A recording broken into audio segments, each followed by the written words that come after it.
simple liberation and let your freak go wild. Get down. You'll never get high, won't touch the sky if your feet don't leave the ground. Say what? Oh, get down. Get off your seat and shake that thing around.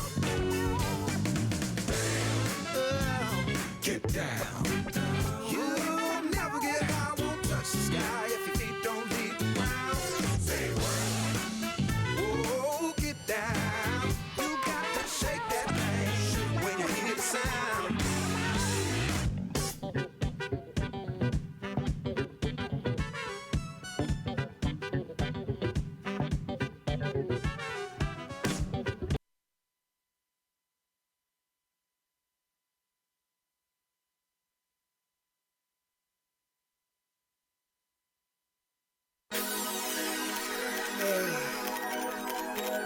One, two. Here we go. It's my time to rise. Thanks for tuning in to the hottest talk radio show around, providing an open discussion for some of the most important social issues and trending topics today. From personal growth or spirituality to sex and relationships, no subject is ever taboo. So prepare to be empowered, enlightened, and entertained during another episode of the award-winning Let's Face It with Will Strayhorn and Friends. Real people, real topics, real talk. Gotta do it. And won't let nothing hold me down. Gotta do it. Because I may not get another chance. I believe it. What's up? Wednesday, June 21st. It's the first day of summer. Thanks for tuning in to Let's Face It with Will Strayhorn and Friends. I'm in the studio, fresh on the campus of Old Dominion University from WODU studios. We are packed today. We're really packed. We have Coach Ellis Crum from the hit show The Rules. Welcome to the show. Thank you, Will. We have the very beautiful, my college alum, Miss Jodi Slaughter. Thank you. And then we have the world's famous Mr. Cory Taylor, who's going to be back on the show. He's on the show tonight. What's up, Cory? What's up, man? Glad to be here. Thank you so much for coming in. Of course, we have Miss Nikki Curry. Now, she's going to try to do this dashboard again. The pray for her. Pray for her. Stretch your Pray hands for for her. it. Yes. Just want an Instagram. Yes. My gosh. How's everybody doing? Good. This hot. Is it a hot day for the first day of summer? Yeah, It's hot. It's hot for me. I don't like the heat. I don't like Me the heat. either. I like the snow. Bring back winter. Are you hot, serious? too I don't think I like the snow. Fall is my favorite time of the year. I'll take fall. You take fall? Yeah. Yeah. Okay. So how's everybody week going so far? This midweek hump day, as they call it. Yes, hump day. Busy. Busy. I had some great news today, so I'm You did? Yes. Share Can you it. share it? Share it. One of my shows I finally sold, so I'm happy about that. Awesome. I've been doing it All right. For the past few weeks, so I'm very happy Awesome. about that. I'm really happy about that. Oh, so you got some big things. Okay, so we're going to talk to you a little bit later on about some things. I just need them to cut the check. Cut the check. That's next. That's what you're waiting for. The paper. Check. The finality, huh? Man. Okay. So it's a lot of things going on. We have a good show for you tonight. We have Cory. We're going to talk to Cory. This is. You said it's Men's Health. I thought that was Month. last month. Nope. Nope, this month. This Okay. month. Last month was Stroke Awareness Month. Yes. This month is Men's Health Month. Men's Health. Okay. So we're going to talk to Cory about his situation that happened. Cory, you're looking good. Thanks, man. You're looking good. I know you've had your journey. We've had you on the show before talking about it, Yeah. but we're going to catch up with you. Okay. And then we have a couple more people coming on the show. We have Miss, what is her name? Collette, Crayton. She's going to talk about embracing your singleness. I need to hear about that. What about you? Are you I'm married? not embracing it. Not yet, but I'm on the journey to fulfilling the dream that God placed in my heart Okay. of being a missus. Okay. But I am embracing my singleness. Are and, you? And I'm loving this season of my life because it's preparing me for the next season. Okay. I wish I could believe that crap, but I can't. You know what? That's not my testimony. And I understand that, but it's been a journey to get here, Will, honestly. Okay. So you didn't just pop up. Oh, no. Okay. I was mad at Jesus, mad at my mama, mad at my Yeah. daddy, mad at the guy who should have married me. Yeah. But ended up marrying somebody else. Thank God that he saved me from that mess. Uh-huh. But yeah. Okay. Yeah. And then we have Miss Jessica Castro, who's a TV reality star. She's going to talk to us about her situation on that hit show. That hit show, just to be careful. But she's going to come on a little bit later on. So let's jump right into some of the things that's been going on. We were chatting in the chat room on Facebook, and I got these guys kind of upset.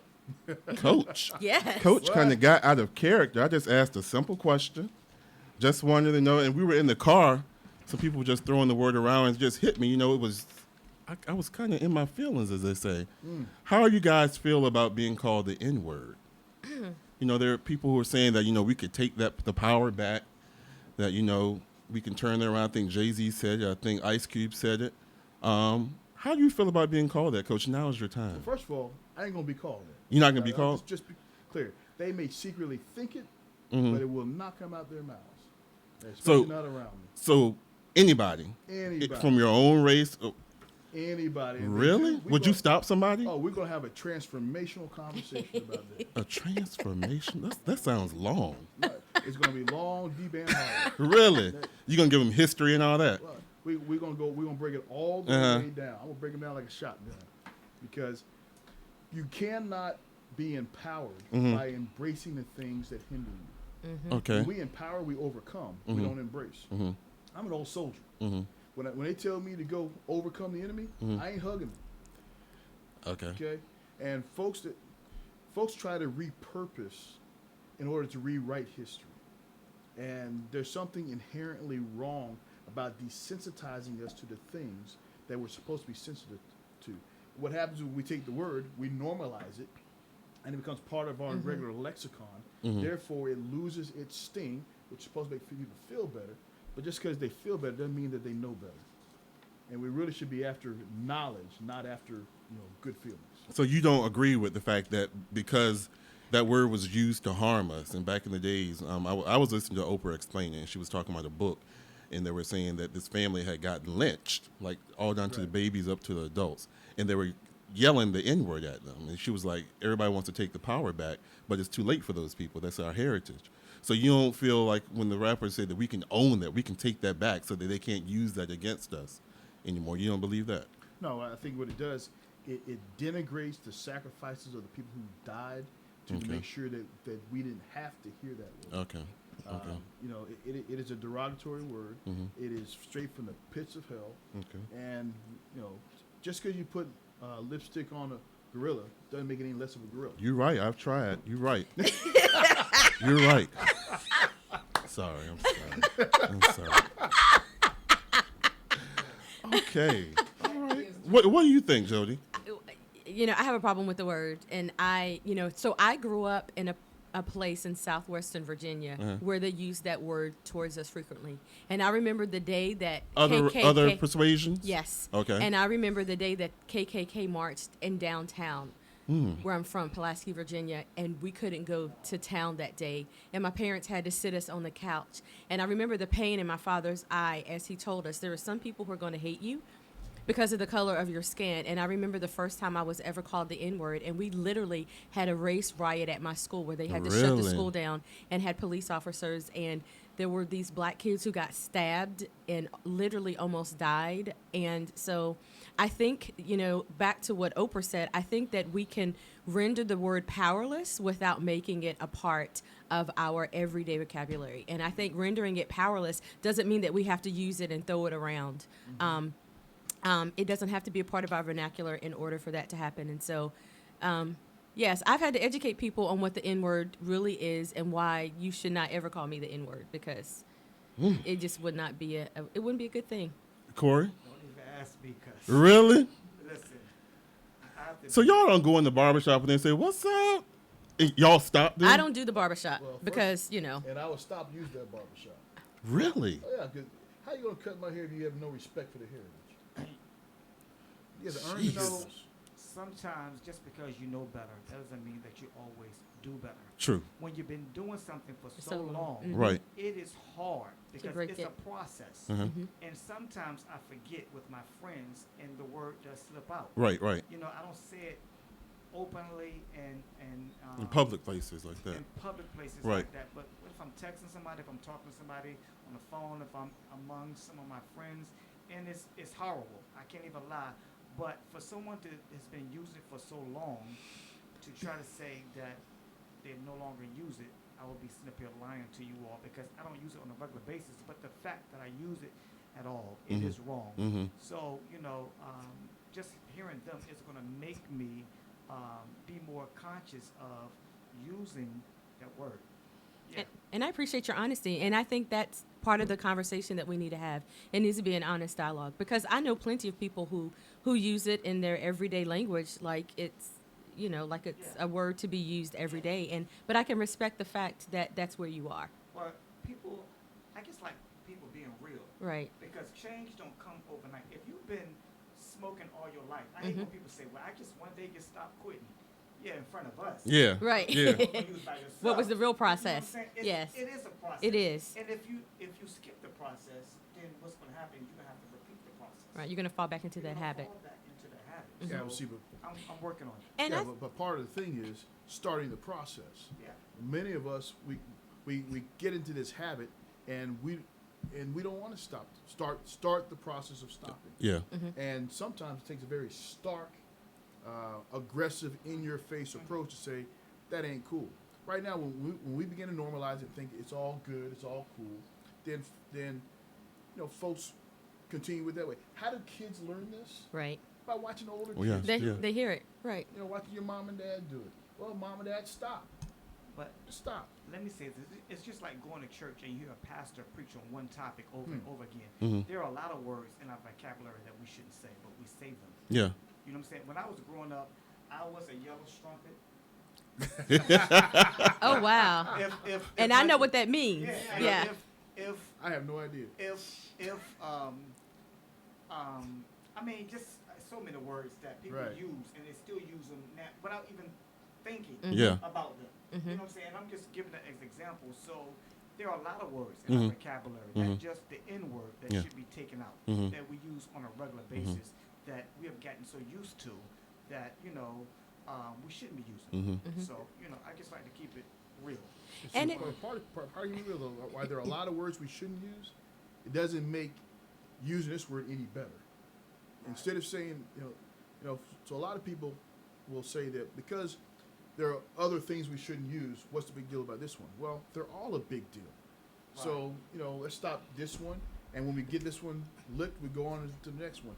But you eat an elephant one bite at a time. We start with this word and this mindset that makes it okay to spit on, to step on, to stomp on the graves of the millions of African Americans who have died in this country and have been subject to that particular word. And if we are not comfortable with people who don't look like us saying it to us, then why are we so comfortable using it with one another? Because it still means the same thing. It absolutely still means the same It thing. means the same thing. But Yeah. what we have to understand is that no two people think alike. Because, you could talk to someone about using that word until you blue in your face. But until the light bulb comes on for them, they're still going to use it. Right. So true. And I think our experience surrounding the word, growing up in a place where I was called that, and at that point didn't know what it was and had to go home and ask my parents, because those weren't words we used in our house. They weren't words we heard in our house.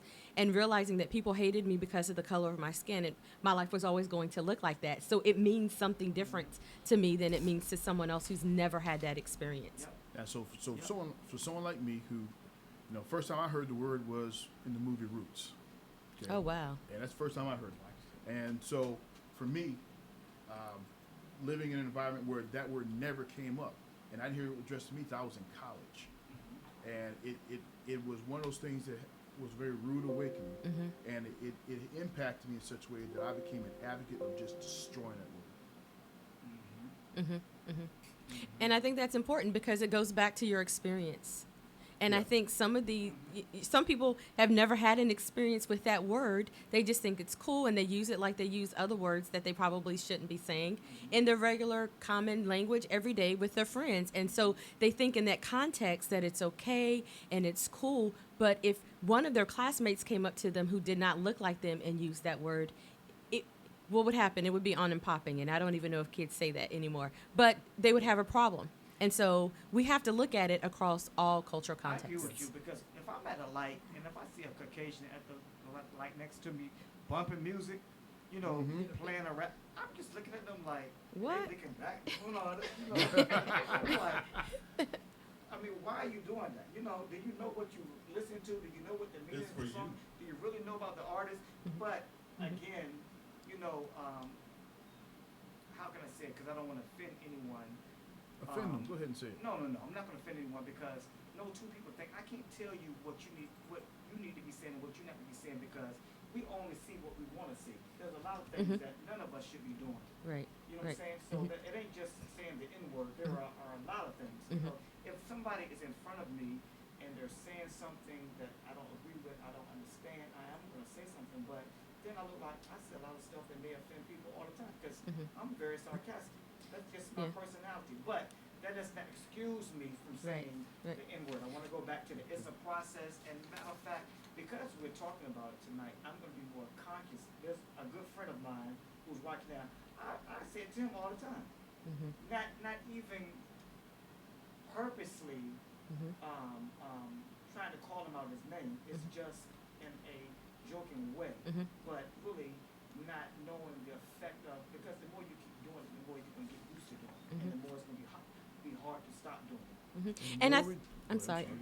And so yes, so now it has become a term of endearment. It's just like when girls hang out and they call each other the B word. That shouldn't happen either. But You gotta stop saying that too. Yeah, to me you do. Will Strayhorn, maybe you're okay with it, but to me, my girlfriends and I don't go around throwing the B word around, and we're not B's. We don't disrespect each other like that because if somebody else who's not in our group comes, you're going to have a problem with the crew on your hands. But I think one of the reasons why it's so in our music is because our music, that's always been a way of how we expressed ourselves. And when we were enslaved, that was one of the things that they could not take from us. And so, you know, you see that a lot in our music. We got to talk about Bill Mayer using the N-word because he didn't get away with it, but had it been got a pass. Yeah, he got a pass. Did.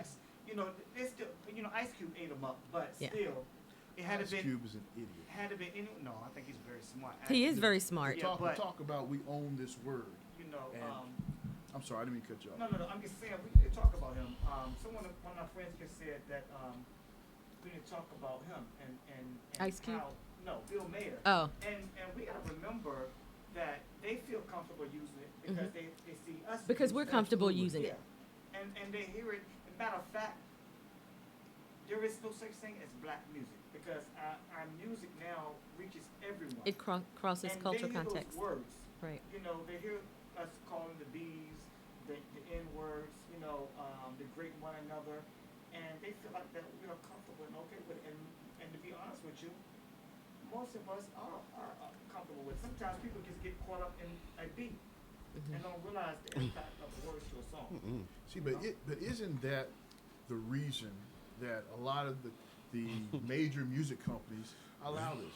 They know they can desensitize an entire generation, possibly even an entire people, to things that should be hurtful. This universalism thing that we're doing is tearing away at the fabric of what made us special. And so, you know, Bill Mayer thought it was okay. He said it was a joke. He got it away. Yeah, I'm saying, but really? Yeah. He thought it was okay. Then you got Matthew McConaughey several years ago said it, and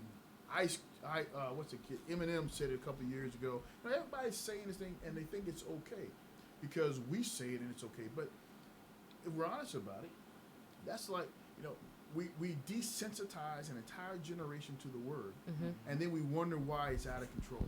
You know, I'm sorry. It's because of that Right. we get other things that's, you know, we can draw the line between the desensitization and the dehumanization of the African American people and what's happening in our culture today.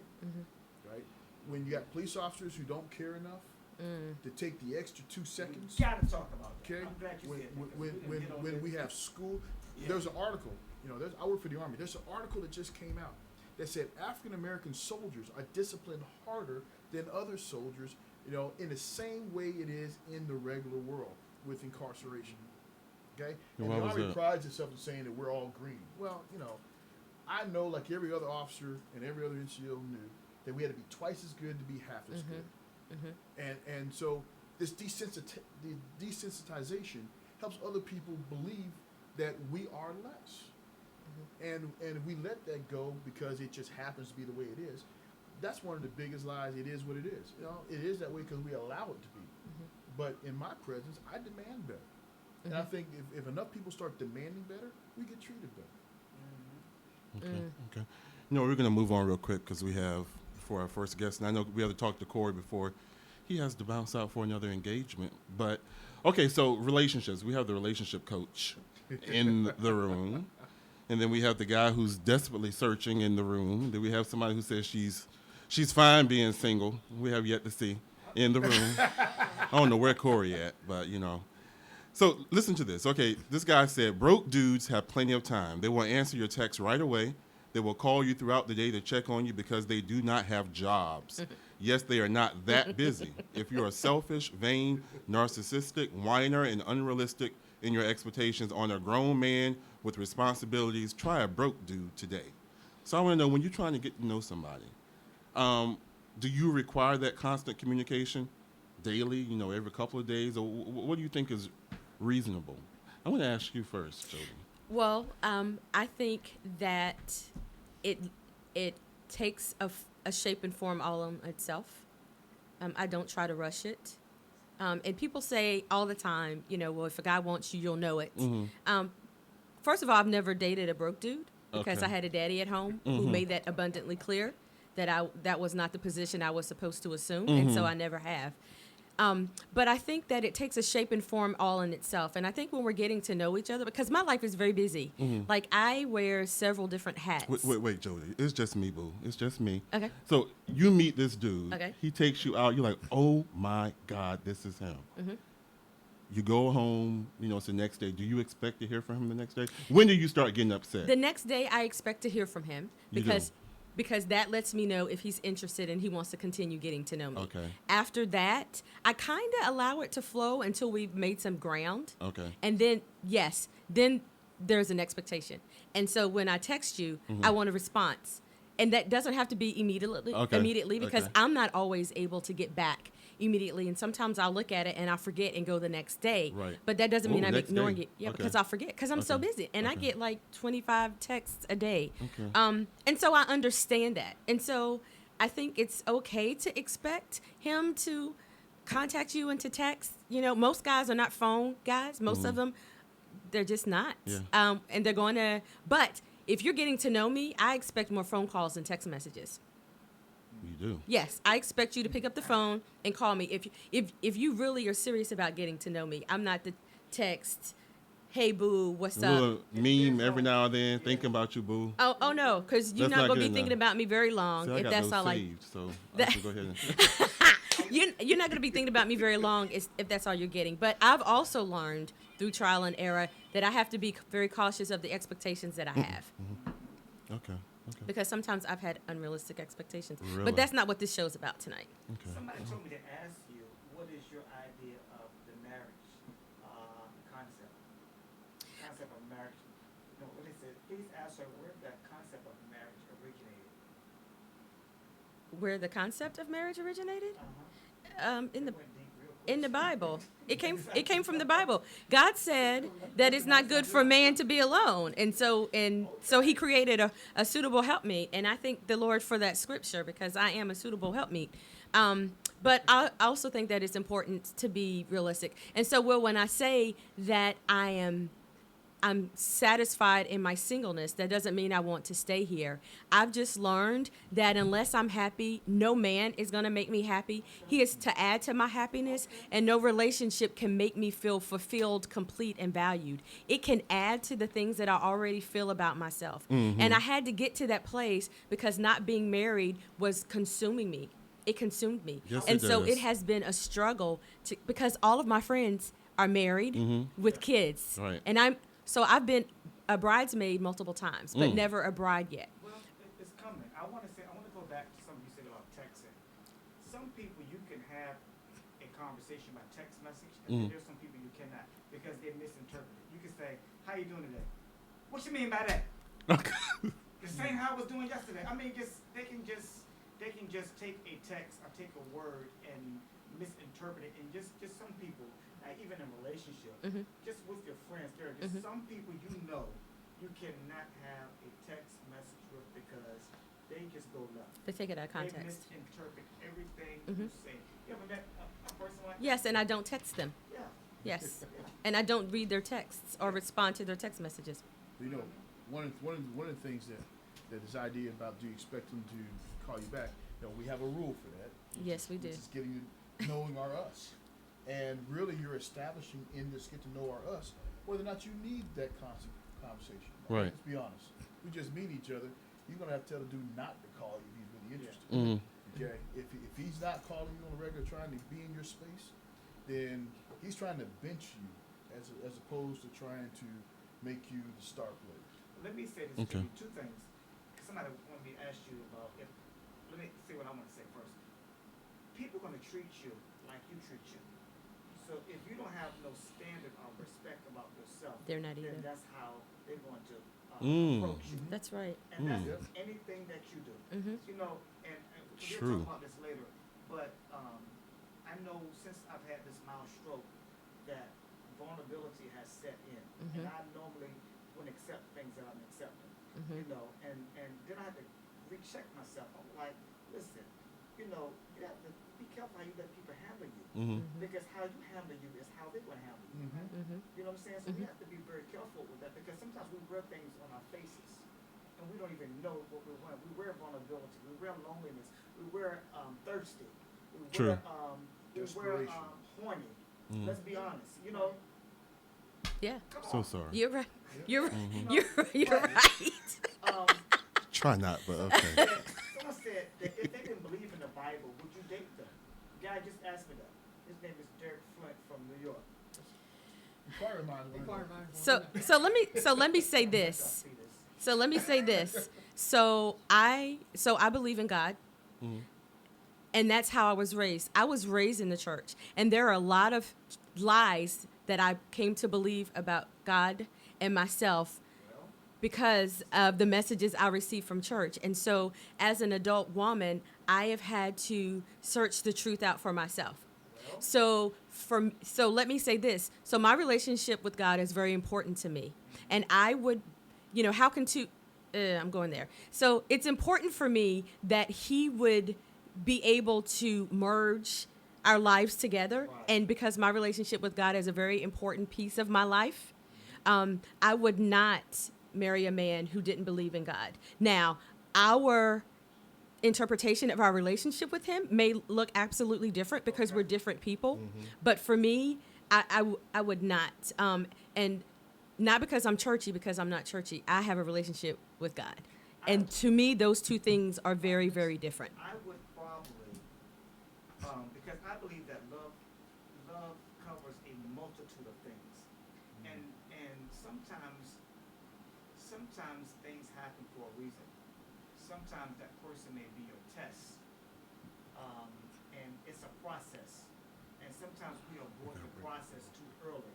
You know, you can fall in love with someone, and something could happen that will maybe change that person's mind. And you may about lead it. him to God. You may have that power to lead them. I absolutely Yeah, I believe receive that. it. Part of that is. Yeah. Okay. Hold Should we on. come back? Yeah, we have our guest on the line. Miss Collette Crayton. She's the founder of Embrace Your Singleness Ministry. So she may be able to chime in on this. Yes. She's based out of Atlanta. She says that her passion is pouring into single women and men who are broken and helping them heal in their singleness and finding that true identity in Christ. So we're going to welcome to the show Miss Collette Crayton. Welcome to the show. Hello? Okay. We'll wait till she calls back. Continue then. Well, so I would agree that the heart wants what the heart wants. Okay? But the other thing I would tell you, while the heart wants what the heart wants, who you marry, who you sleep with, who you get involved with is a decision of your mind. And we have to be very careful because our heart, if we do believe what the Bible says, is deceitfully wicked. Is a decision of your mind? Who we love is a matter of the heart. Who we decide to marry, sleep with, have children with, and be with. So we have to make a conscious decision. Okay, gotcha. And that's very interesting Gotcha. because my dad always said this. Before you date a guy, and he would call me by my whole name, Jodi Melissa, I want you to think about what type of father he's going to be. Okay. We're going to go ahead and bring her on. Welcome to the show, Miss Collette Crayton. How are you? I'm good. How are you? We're doing good. We're sitting here having a good conversation about, Okay. we have two people in here, at least I know two people that are single, and we were just having conversations about what's expectations, really, and then views on Okay. marriage. But we want to welcome you to the show to talk about embracing your singleness. How are you this evening? I am well, and thank you for having me. No problem, no problem. I gave you a brief introduction, so why don't you tell everybody a little bit about yourself? Okay, well, a little about myself. My name is Collette Crayton, which I am the founder of Embrace Your Singleness Ministry, which is based out of Atlanta, Georgia. I'm originally from Alabama. Cool. Yep. Yeah, I'm from a small town girl, from Jackson's Gap, Alabama, but I spent most of my adulthood living in Auburn, Alabama. So yes, I am a War Eagle fan. So later in life, I literally moved to Atlanta, and and God birthed this ministry out of me. This is my purpose, my passion. Encouraging singles. Waiting on God.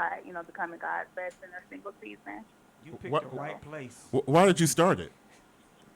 Well, Yes. pretty much my ministry, it was started, God birthed this ministry out of me from my past. I was a woman, who didn't really understand singleness. I used to feel like being single, something was wrong. Yes. Had a curse, and it's so many people, today, they feel like singleness, like it's bad, It's or horrible. they're cursed. But it's not. It's actually a gift if you really, understand the true meaning behind singleness, and that's about my ministry. I want people to understand the true beauty behind singleness. This is your time to work on you. Whatever you need to work on, become God's best, find your identity in Christ, and most importantly, heal. That's a big thing with a lot of us. We don't want to heal from our past. So true. that's pretty much, and like I said, it was just birthed from my past, the things I've done in my past, because I was a mess back in You the was a day, mess. so, Okay. Welcome to the club. All right. Yes, I was a mess. So it kind of came from there, and I just want to help singles, Okay. Excited to hear what you have to say.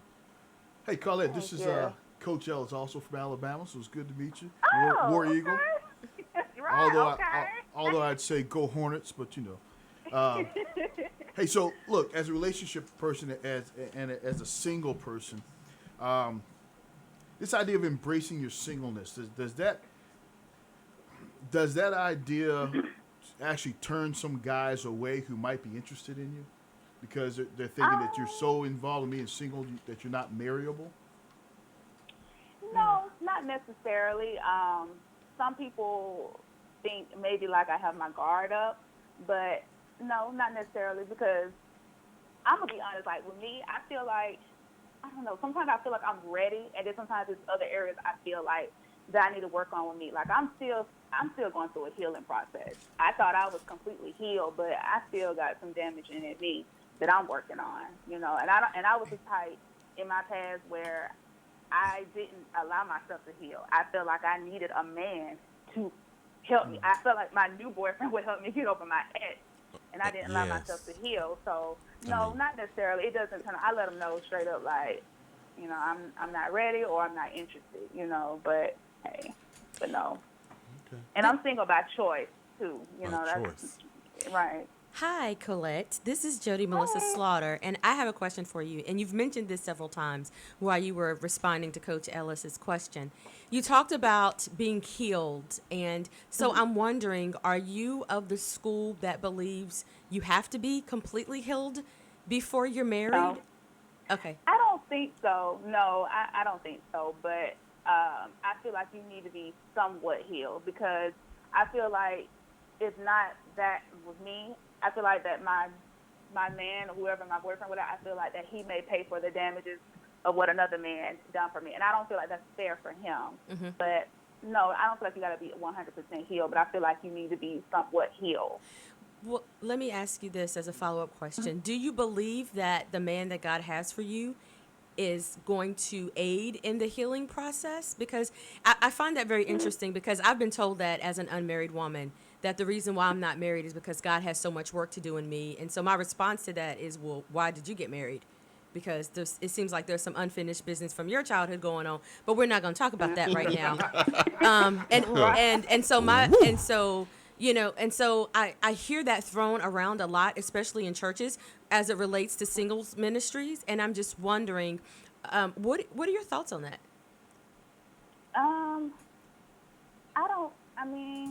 So you meaning saying like the guy? Okay, give me an example. Because the guy. Okay, because I'm a psychotherapist by trade, and I believe, and I've found that a lot of times there are things that are inside of you and that are deeper than the surface things that need to be healed that aren't going to come to surface until you're married and you're with that person day in and out, and that iron that sharpens iron begins to sharpen you, and now you find yourself needing healing again. So if the goal is to be healed, then there's no hope of ever getting married, because the Bible tells us that that's not going to happen until Jesus comes back. Exactly. So what does that look like while you're waiting on your mate? That. Oh wow, I never thought about that. I guess with me, that was good. I just feel like with me, I guess I always wanted to be loved, and I guess not getting that love that from. Like my parents, of course, my dad was in my life and everything like that. But still, sometimes you don't get that love, like what you really need. And I guess I never really knew how to love, and I felt like I looked for it in men mainly. That's why I didn't know how to date, or I ended up hurt. I think getting my heart broken and holding on to those grudges or unforgiveness, which I feel like the guys that I have dated in my past, I forgave them all, which they don't even bother me or hurt me, but. I guess mine probably would be more of sort of like, probably past like childhood and stuff like that, I would think. Okay. But I get what you're saying, though. I never thought of it in that point of view when you said, like, if you meet someone, maybe they can help aid. And I can definitely, see that. Because that happens like when we were friendships sometimes, when I confide in certain friends, they bring out certain things. When I call it a heart surgery, when we just go through things and talk about really deep things from the past and stuff. But yeah, I never thought about that. Collette, this is Cory Taylor. I want to ask you a real question, because I hear a lot of things when you're talking, but how do you treat you?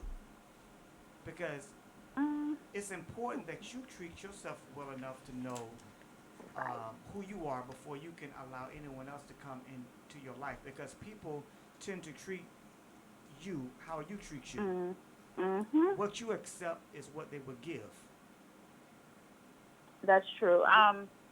Well, I feel like I do treat myself better now. This is 2017. I would say in 2015, I was in a season where I was literally depressed and very stressed out. And I definitely was not treating myself right. I wasn't like going to the gym. I literally had gained so much weight. I would just go to work and come home and just run to food for comfort, where I had gained so much weight. I literally lost myself. I let myself go.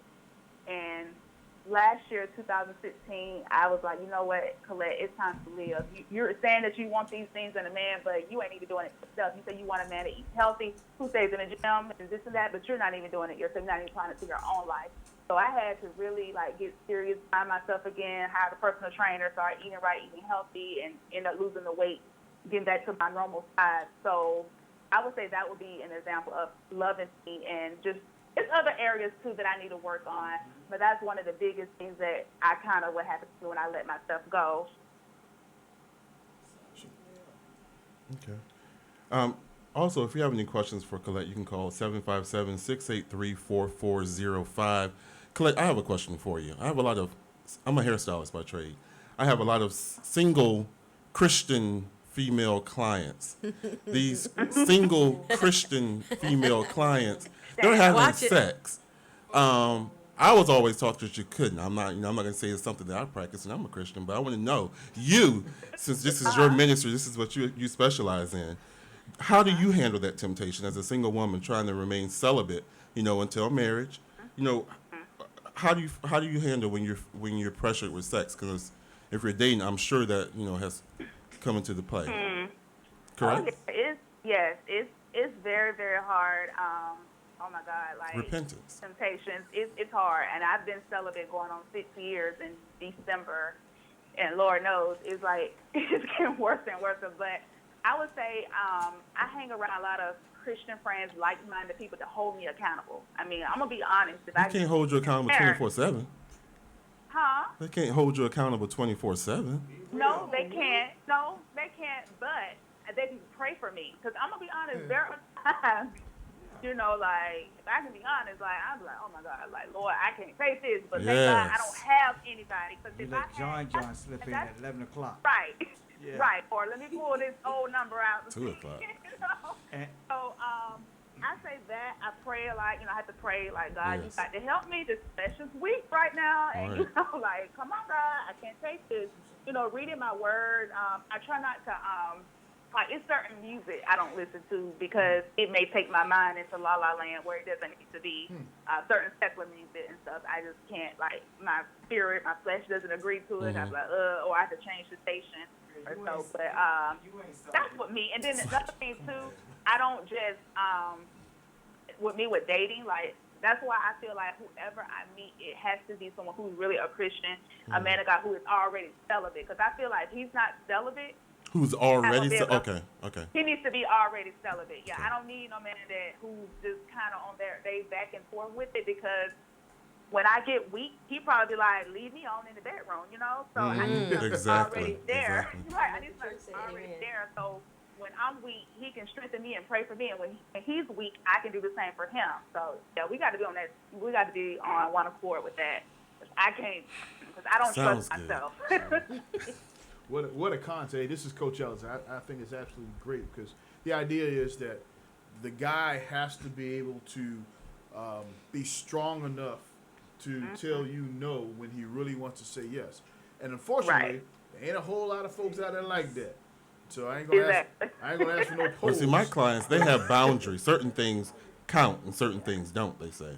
Yeah, well, see, and They bend the rules. Yeah, with my clients, it's the idea is, and everybody establishes their own Yeah. rule set. But once those rules are established, they're established. Yeah. Some people are anything but, everything but, and some folks is like nothing and. I mean, that is. But you have to establish. God bless you. Right, and another thing too, what I do, that's why I stay in the gym too. I have to stay in the gym because I know the gym helps me a lot. That's the worst I have to place. stay in that gym. That's my release. That's my pressure release right there, the gym. Well, you know what? You have to be honest with yourself, because what we don't understand is that the devil knows your weaknesses, and he will send people that you claim that you never talk to no more, and all of a sudden you look be about 11 o'clock, 11:30. They just snuck in your inbox and you got an alert on your phone, and they be like, "What's up? What you doing?" You know what I'm doing? This 11:30. I'm chilling. It's a home code by word. yourself. You know what What's I'm up? saying? But guess what? It's okay to be honest and real with yourself. You can fool us because we're not with you 24/7, but you have to be honest with yourself. And I know I'm honest. I know it takes a lot for me. Yes. You know what I'm saying? you know. And we just got to be honest with ourselves. A lot of times we front for others, but we have to be honest with ourselves, because you could be telling us one thing, and soon you get off this phone with us, you could be calling Juju and seeing what he's doing later on. You know what I'm saying? Exactly. So. And it's interesting because this is Jodi again. I feel like, and I don't know how it is in your ministry, but I don't even do singles ministries anymore because of it was really the hookup hour from what I saw. But I Church. most of them that I've been to. And there were a couple things. So I found that churches really don't pour into single people. And the only message that unmarried people receive from the church is don't have sex until you're married. And half of them didn't, but that's a whole nother conversation. That's not why we're here tonight. And then the other piece of that is the singles ministries are just like, are you serious? There are always more women than men. And the men who are there to check out who's new to the church, who doesn't know me, who doesn't know that I creep, who I can try to hook up with. And so, so how do you overcome all of those external factors through your ministry? Well, see, what my ministry is also, it's not with my church. It's something, it's what I built from the ground. And see, really with my advertising, my post, it's pretty much strictly like social media. Okay. That's kind of hard to answer because it's kind of hard for me to answer that question, I guess. Okay. Yeah. Okay. It's kind of hard to answer that one. Let's move forward to this. You have a singles conference coming up in November, correct? I do. And we can get more of this information live. Tell us about that. Yes. So my second singles conference is November the 18th. Mm-hmm. For men and women? Yes, for men and women. That's one thing too. My ministry, y'all, it is for men and women. For anybody who is single again, widow, never married. It's not good for females. I pour into both. But yes, it's for men and women. I don't want to give out too much information because I really haven't. I don't even really have a title as of yet. But I know the But I know the theme. I want to give them the total experience where we can praise God and also have fun. I always say, turn up for the Lord. I want to make it as a feel, or for them to come to mix and network, socialize with other singles. Because are you gonna do like a speed dating type thing? Not sort of speed dating, but that is something I do want to do. That in would the be future. nice. Yes, I always wanted. Yes, I always want to do like a Christian speed dating, but I am going to have an all-male panelist. Okay. I am going to have that, because I know with that, mostly like you said, females, we always outnumber the men. I'm hoping men come. Hey, Collette, do you have? You're in Atlanta, so yeah. Do you have a budget? Because if you have a budget, I want to recommend someone for you. She is awesome.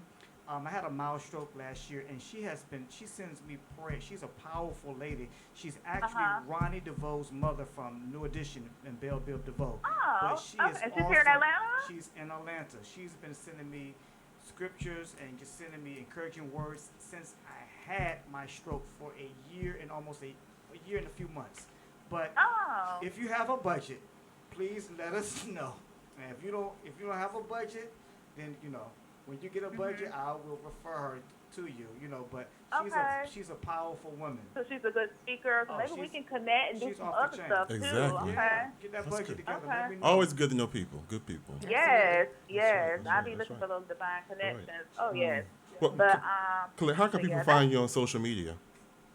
People, you can find me on Instagram at Embrace Your Singleness. I don't have a Facebook ministry or Twitter ministry, but you can find me on my website also, which is www.embraceyoursingleness.com. But Instagram, blow me up. Come on. Let's network. Let's connect. I'm ready. So you should have a book coming out soon, I would imagine. I know, yes. I am trying to work on that. I am in the midst of doing like a, not like a book, but more like a devotional book, like for singles. Like embracing like the unwinding gift of singleness. That's something I want to do, like a guide. So and the crazy part, I started that in January, and I've been so busy and everything. I think I've just done like one chapter, but I got to get busy with that though. All right. Well, Collette, thank you so much for coming on the show and giving us so much information. Thank you. I appreciate it. You have to come back. Yes, I'll be ready. Thank you so much for having me. I really appreciate this opportunity. No problem. Have a good evening. Thank you. Bye-bye. Good night, y'all. All right. Bye-bye. Bye-bye. All right. Thank you. So we have Cory here. Cory has to go. Cory Taylor, I call him the music maestro. You do so much. Cory, tell everybody who you are. You have such a long bio. Tell everybody exactly who Cory Taylor is. I'm from Virginia. What part of Virginia? I'm from Chesapeake, Virginia. Okay. Yep. I was adopted. My mom had 5 kids. I was the only one put up for adoption out of 5 kids. I found them. Okay. Here? My mother was in North Carolina. Okay. Yeah, my father lives in Ohio. Of course, I grew up in a Christian home. I started working in the music business by working with Coco, and And then I took over SWV when their manager abruptly left and started doing other things. I worked with SWV for about 7.5 years. I was able to secure a record deal. They have been gone for over 15 years. We have a TV show on WeTV called SWV Reunited, where I serve as the executive producer, and I had them on tour. I've also worked with a young lady called Mila. She was the lead singer of a group called 702, and I had her on R&B Divas in Atlanta. I recently, about a year and a half ago, I partnered with Faith Evans, and we did a couple of projects together.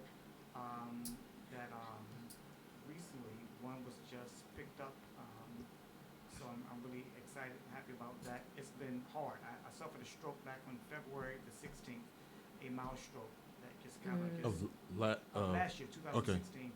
It changed my whole world, and I could be bitter, but I asked God to make me better. That's my just thought process, because a lot of people. I wouldn't say changed up on me. It just revealed who they always were. Because out of sight is out of mind. And a lot of people just disappeared. Family members too. But shout out to the people like Miss DeVoe. Again, she's Ronnie from the audition, who's been, he's like one of my best friends. He's actually having twins this year. His wife is pregnant. And I saw that, yeah. This year in the summertime. But has been a blessing. The Faith Evans, of course, the Mila, the SWV, and some of my close circuit friends, but it's been challenging, financially, mentally, and health-wise. I've always been independent. So this just changed me upside down, because you have to depend on people to a certain extent, and I always tell people don't have to be nice to you just because you had a setback or a life-changing moment. Right. People don't have to be nice to you. So I try to remember that when people are nice to me.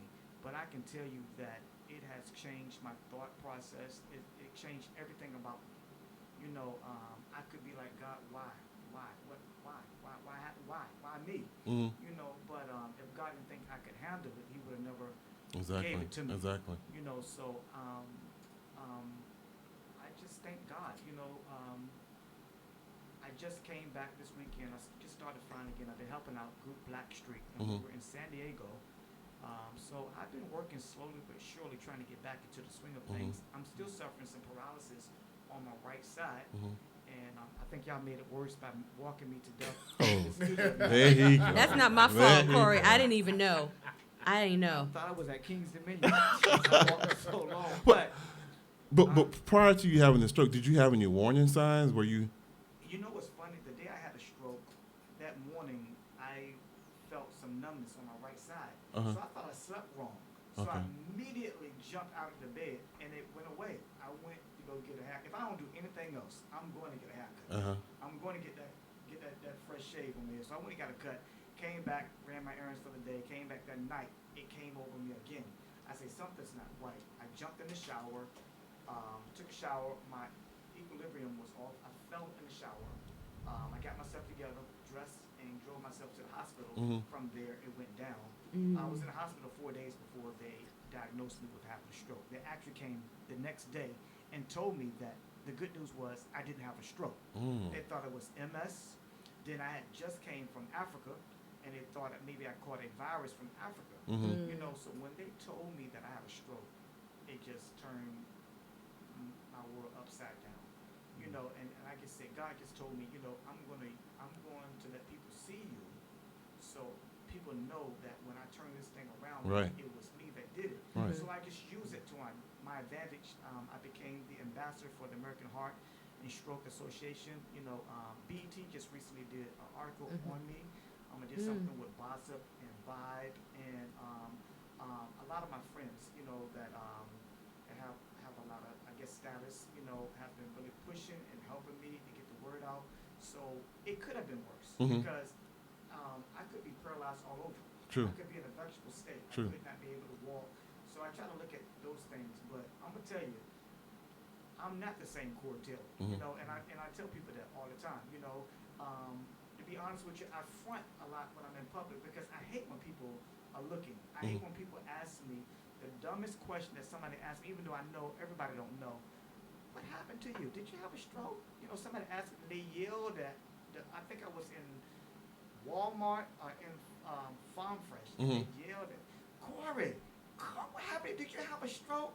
And my first reaction was saying, no, I fell off a skateboard. That's what's wrong. You know, because because it was such a stupid question, but people don't know.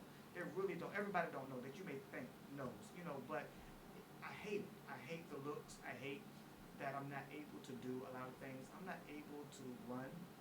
You know, I'm not able, it takes me a while sometimes to fasten a watch. You know, a minute, I can tie my shoes, you know, I can wear my clothes, but I like wearing comfortable things. You know, putting on a suit is out the question. If I have to, I will, but it's out the question. I like to wear just a t-shirt. Now sometimes just some shorts and do what I need to do. You know, but this had to happen to me because, you know, God had to get my attention. So one thing I try to tell people, sometimes people say that the devil did it. The devil didn't do this. God did not do this. He allowed it to happen, but Cory did this because I was on the go so much. Being an entertainment manager and working on other projects, it keeps me going all the time that sometimes I wasn't eating properly, I wasn't taking care of myself, and stress. Stress was the number one thing. You know, as an African American, we are so stressed with the cares of this world that sometimes we forget how stressed we really are. And it's a silent killer. You know, it's a silent. I think the mistake I made was trying to drive to the hospital and not calling 911 because I didn't know what was going on with me. Still, when I got to the hospital, I didn't know, and I guess I didn't act sick enough because they took my blood pressure and my temperature and sat you back in the room. You know, so it's just been a whirlwind of events, and if I can tell you that you don't always feel like being happy, you don't always feel like being positive. There are days that don't feel like getting out of bed. I don't feel like moving, you know, because it just gets the best of me, you know. So hey Cory, this is Coach. So let me ask you this because I'm looking at you and you look to be a healthy man, right? So when I think of strokes, I think of the 70-year-old guy, the 80-year-old guy who's lived a long time. How old were you when you had the stroke? I was young. I was young. But life happens. Life can happen to anyone. You know, death doesn't have an age, or disease doesn't have an age. And like Ms. DeVoe said, I think God is using this as my testimony to help other people. You know, because I love fried chicken. I've cut back a lot, but I love fried chicken. I stayed at Popeyes. In Virginia, we had Feather and Fin. You know, and I wasn't eating right. I wasn't being consistent with my diet. You know, and I just found out today I lost 10 pounds, which I was glad. But, you know, there was a lot of things that we weren't doing. You know, again, no one is going to treat you better than you need to be treating you. You know, because if I'm dead today, they may shed a tear. They may have some nice words to say, but guess what? Tomorrow's back to business. So you have to take care of yourself. You really do. And I want to say this.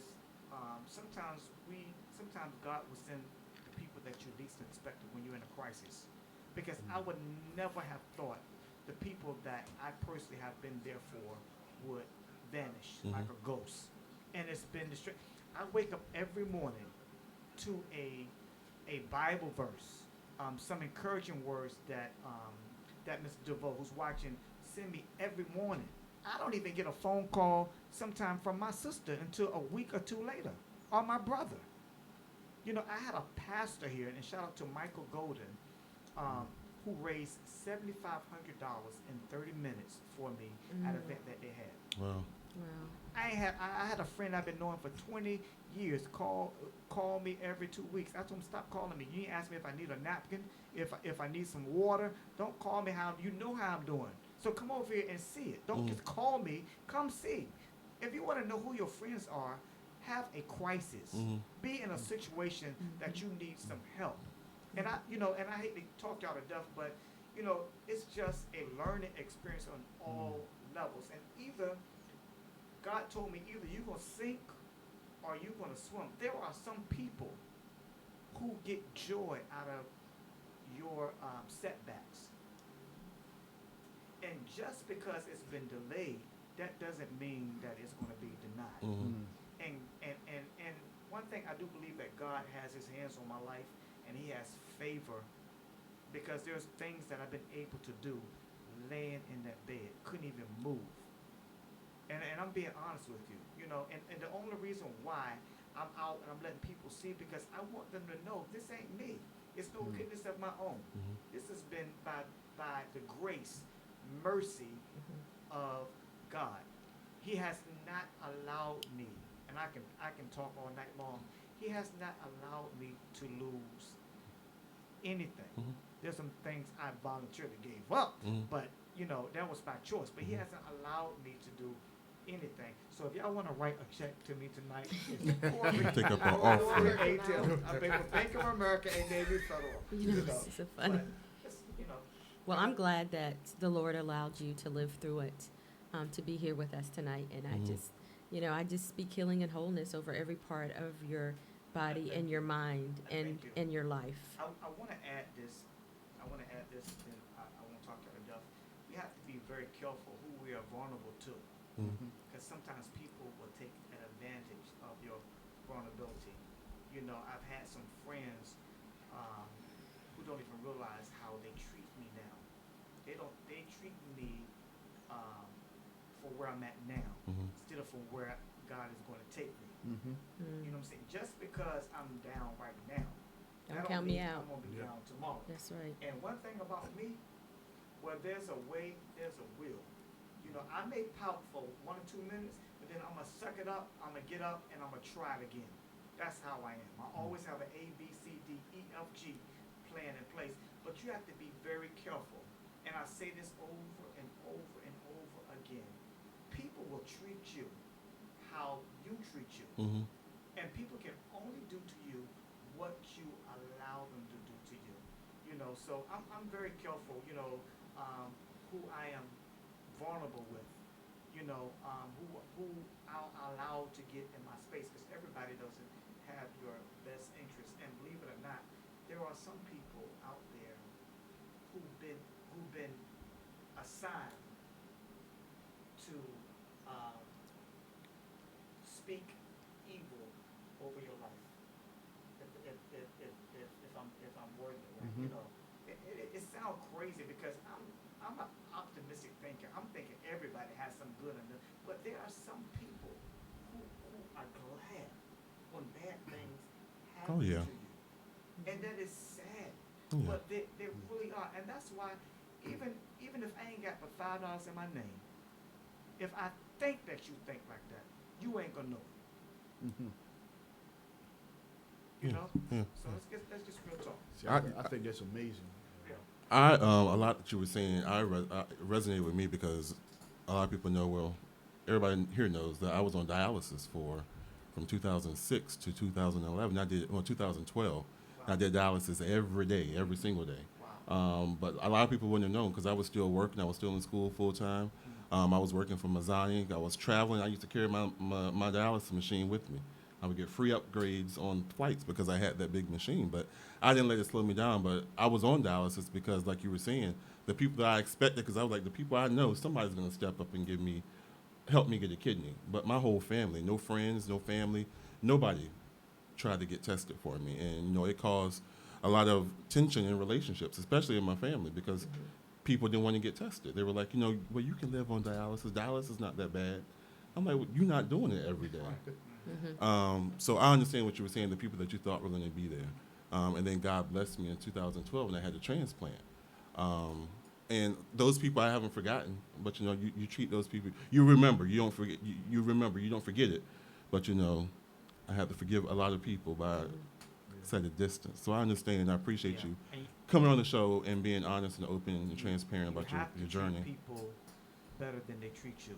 You can't get. You can't. I'm trying. A lot of people do tit for tat, but you have to be because God is not going to hold you responsible for what they did to you. He's going to hold you responsible for how you responded to what they did to you. True. You know Absolutely. what I'm saying? So I'm just a walking miracle. I would never have thought that this would happen to me. And sometimes it is unreal. You know, just limping. When I get up in the mirror and I got to look at myself, you know, how I'm going to speak over my life today, you know, speak some things and, you know, it's not easy.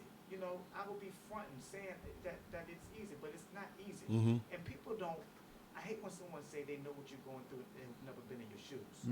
You know, it's hard, you know, but the one person I know who has my back is God. And God has placed some good people, some good, solid people in my life. And I'm just so grateful for the ones that stayed. And for the ones that had to go, it was all in the purpose. And Exactly. You know, one of the things that, you know, Willie Jolly wrote a book that a setback is a setup for a comeback. Yeah. And I really believe that you and Will are kind of the living embodiment of this comeback. And, you know, if I could switch hats from coach to pastor, one of the things that we used to tell folks is that, you know, because a lot of people do ask, why me? Why me? Why me? And here's what I submit to people. Nobody knows you better than God.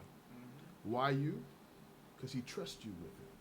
Because somebody is watching how you are negotiating this particular thing in your life so that they can A, avoid it in their life, or B, have a role model when their trial comes. And let's be honest, we all going to struggle with something. Whether it's physical, financial, emotional, psychological, we're all going to struggle with something. And watching your strength is going to allow somebody to say, if he can, I can. Yeah. Sometimes, I know we got to go, but I want to close with this. Sometimes things happen so you can reevaluate your life. Because humility has the power to open doors that your talents and gifts can't. And a lot of people really don't understand that. You know, you really sometimes when you get yourself in a situation that you have to fall back and just reevaluate you. You know, some things that you could do better, say it better, you know, act on better, you know, reevaluate you. True. You know. So I think that's tweetable. Humility can take you places that your talent can't. That's tweetable. That is absolutely, that's tweetable. Tweetable. I'm Yeah. trying to write it down. Tweet it. Well, Cory, thank you so much, man. I know you have to go, but thank you for coming on the show. Appreciate it. Yes. I think you're looking well. You're doing well. But nobody knows your struggle but you. So I want to say a lot of my friends are watching, and I just want to say Pastor Chris McNeil out of Ohio. He's a great singer. I just got to give a shout out to Miss DeVoe. I didn't shout at her all night long, but Miss DeVoe has been consistent with sending me text message encouraging me every day.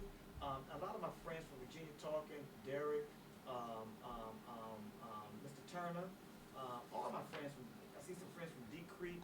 Just a lot of my followers, my friends have been supporters, have been there, and I really, really thank them, you know, because if I can't lean on nobody else, I know somebody will log on and tell me something. God will send those people. exactly. Timely. Timely. Yes. Timely. Exactly. And I'm proud of you too, man. Thank you. I'm proud of you. Thank you. I'm proud of you, man. Thank you. Proud of you. And I appreciate you all allowing me to assemble with this young lady and this young man. You know, thank y'all so much. You're welcome. You're welcome. Do y'all got a scooter that can? I was grass. Then I just do. Yeah, call me. Nikki, you can Coach can put him on your seat you back. in that chair. I'll take it. Well, it was Oh, a pleasure to meet yes, you it and is. to share Yeah, the yeah. same It is, space yeah. with you. Exactly. And you've endeared me by calling me a young man, so I appreciate it. Oh Lord. I Oh just Lord. did a project with the Pay Sisters. The gospel Okay. group. I just Okay. shot Yeah. a sizzle reel, and I think we're closing that show as well. Okay. The show that we just closed, and she's watching, it's Latoya, it's called Fed Moms. It's about these young ladies who are trying to turn their lives around. They're from Alabama.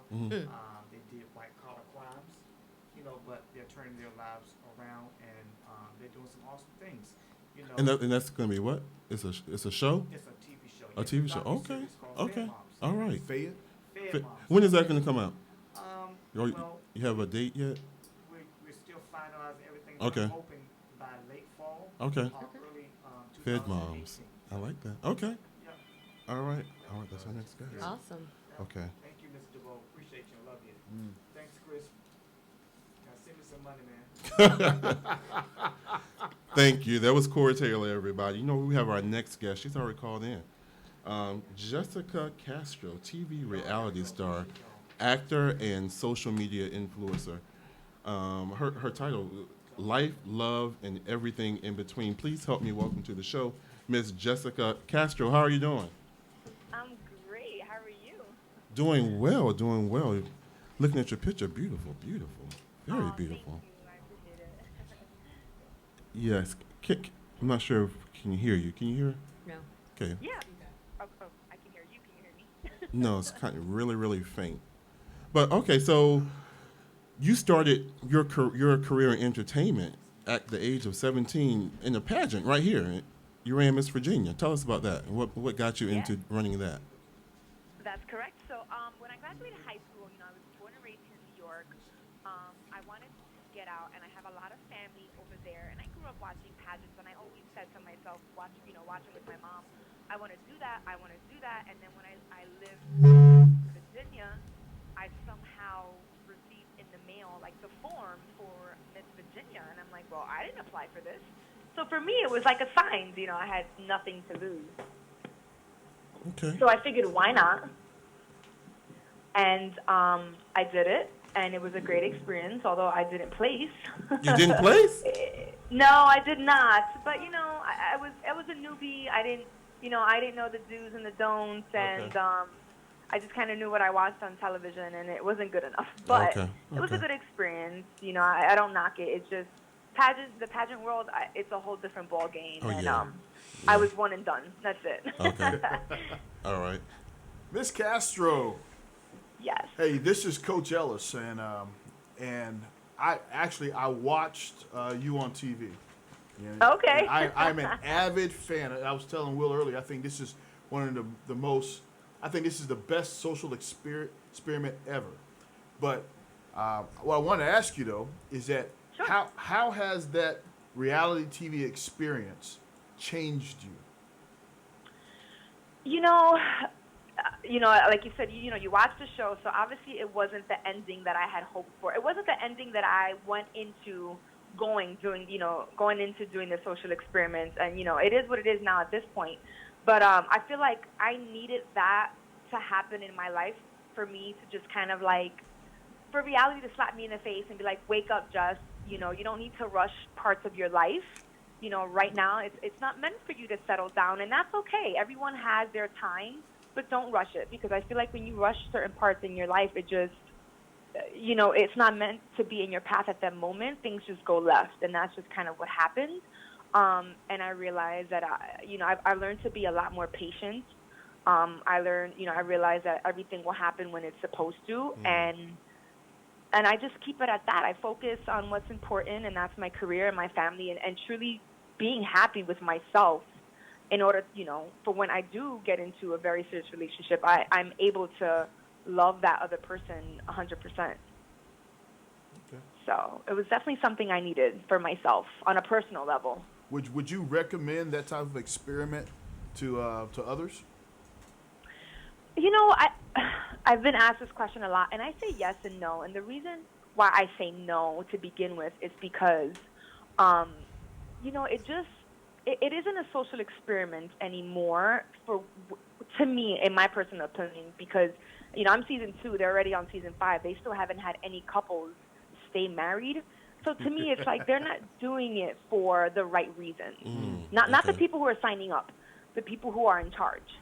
They just want a drama-related, reality TV show, which people love to watch, and that's great. So they're they're cashing in, which is fine. But I personally don't feel like, they're doing it for the right reasons.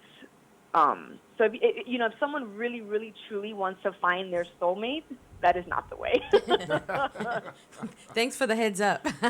Yeah. No, I mean, listen, if you want to be on TV, you want to make some money, then sure. Right. Well, hello, Jessica. This is Jodi Melissa Hi. Slaughter, and I want to know, how do you juggle it all, and is there really a balance to the juggling? As far as doing everything, Yes, and Uh, having mhm. love and a relationship. I mean, yeah. How do you juggle all of that, and is it really a balance?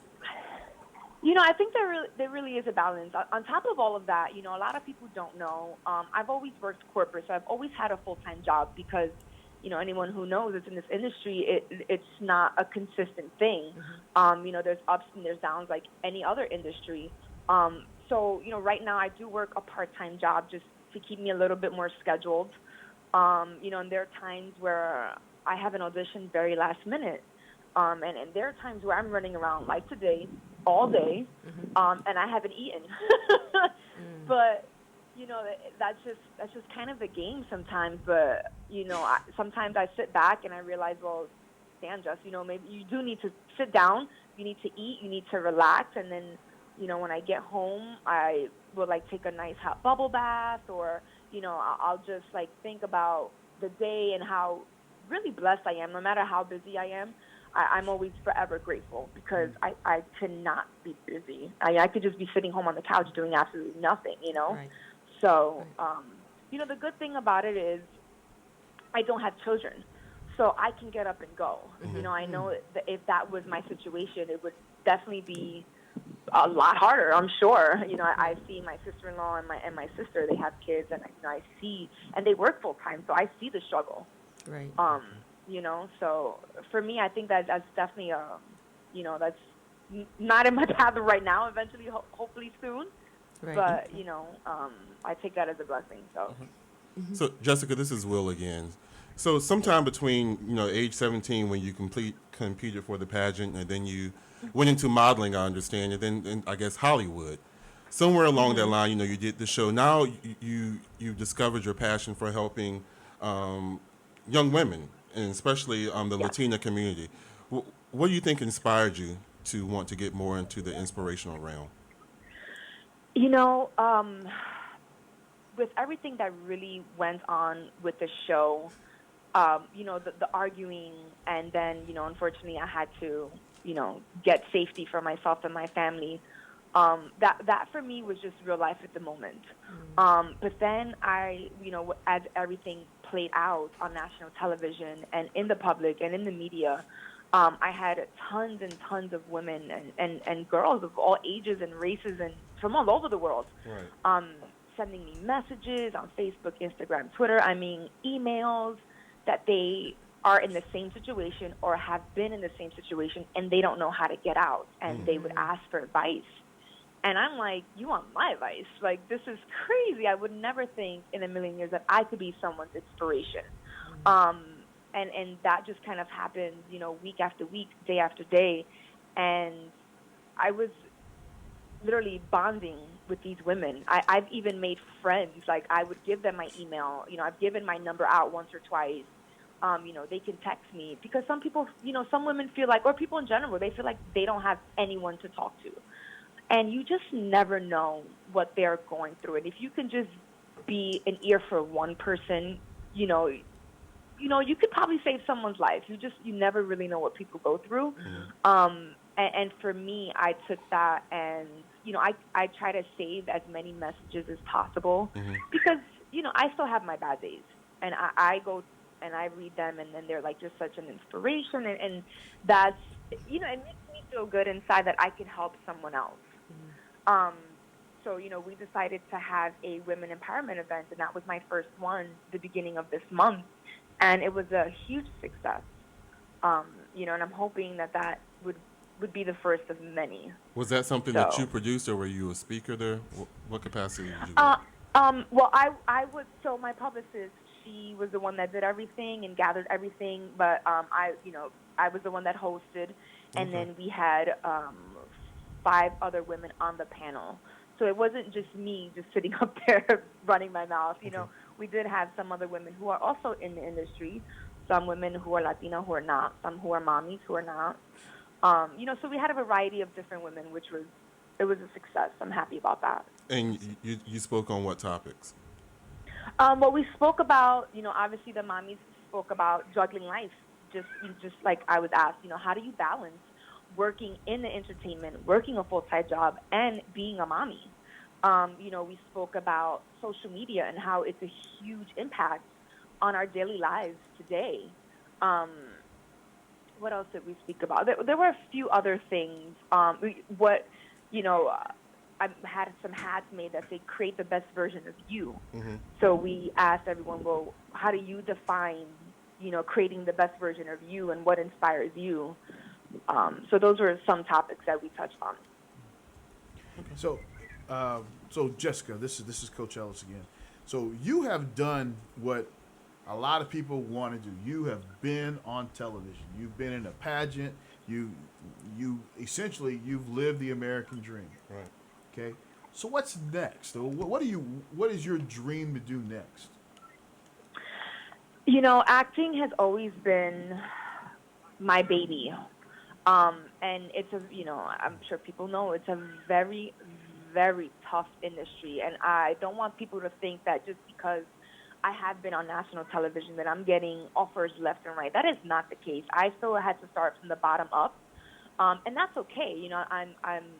I'm okay with that because I know it takes time. It doesn't happen overnight. But ideally, I would love to be acting full time, and I would love to be on a TV series, more of a comedy TV series, even like a romantic comedy kind of TV series. So that's my main focus. And then, I would love to write a book about my experience and where is Jessica now. There's quite a few projects that I would love to do. Yeah. So, we'll see. I know everything will happen when it's supposed to. I take it day by day. So I have a question, Jessica. What is the one thing you wish you knew before you got started? In the industry? Yes. That's a good question. That is good. I wish I knew really, really to be patient because, again, I've been in this industry for, since I was 17. And although that seems, that is actually really later in life. I know a lot of women who do, pageants, they grow up doing it. Right. And, even with the industry, people started at a really young age. I always started everything at a later age. And I'm going to be 33 next week, and I'm, pulling my hair out because for me, I feel like I'm not 100% stable in this industry. Mm-hmm. So, I'm learning to be a lot more patient. And that's just what it takes. It takes patience, and you just got to stay humble and, and stay positive. And that's what I've been learning to do more and more each day. Wow. Wow. So do you have a way that people can follow you just to continue to keep up with your journey, social media, website, anything? Absolutely.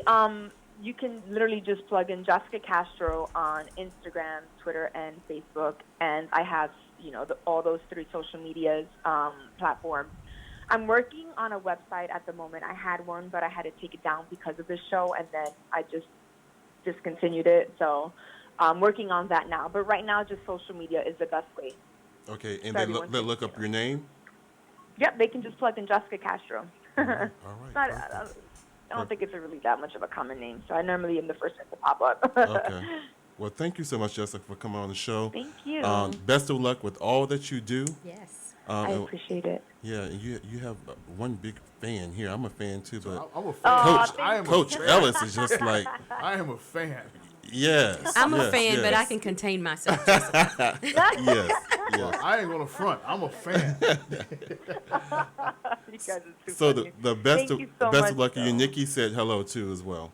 Nikki, hey, thank you, and thank you to Nikki for even plugging me in with you guys. That was amazing of her, So Yes. I really appreciate that, She's a and hopefully sweetheart. this will be the first of many. So Yes. All right. Well, you have a good evening. thank you. You too, guys. Take care. Thank you so much. Too. All right. Bye. Okay, I want to ask y'all. Did y'all see the lady that was in Canada that was demanding to see the white doctor? Did y'all see the video? No. Oh man, I was hoping y'all saw that video. Did you send it Is that to the us? one that refused her son's medical care? It was her son that was holding his chest. He went to the emergency room. Okay, so a woman who demanded a white doctor to treat her son at a clinic in Canada. They said it's not an isolated case up there. This is from a lady who is the president-elect of the Ontario Medical Association. In the video, the woman is just basically, she is arguing with the clinic staff several times for a white doctor who doesn't have brown teeth and speaks English to treat her son, who she says has chest pains. So a lot of people, after a while, she kept going in and on. A lot of the people that were in the emergency room started getting on her, why are you being so racist, blah, blah, blah, blah. And then she turned around herself saying, is this what I get for being a white American or being a white Canadian or something like that? So I was just like, I can't believe, but when they interviewed the lady, she was saying that she's seen this a lot through medical school. She said she's seen it through her residency. Mm-hmm. I've seen it on and off through my practice, she told Toronto. Sometimes it's openly like, I'm not going to see you because you're this skin color or you have this accent. I want to see somebody else. Let me tell you this. If I'm dying and you have what I need to have life, give it to me. I don't care whether you have 4 teeth or you have a whole mouthful. I don't care whether you speak English or not. But you have what I need. Give it to me. Even if it has to be mouth to mouth. Give it to me.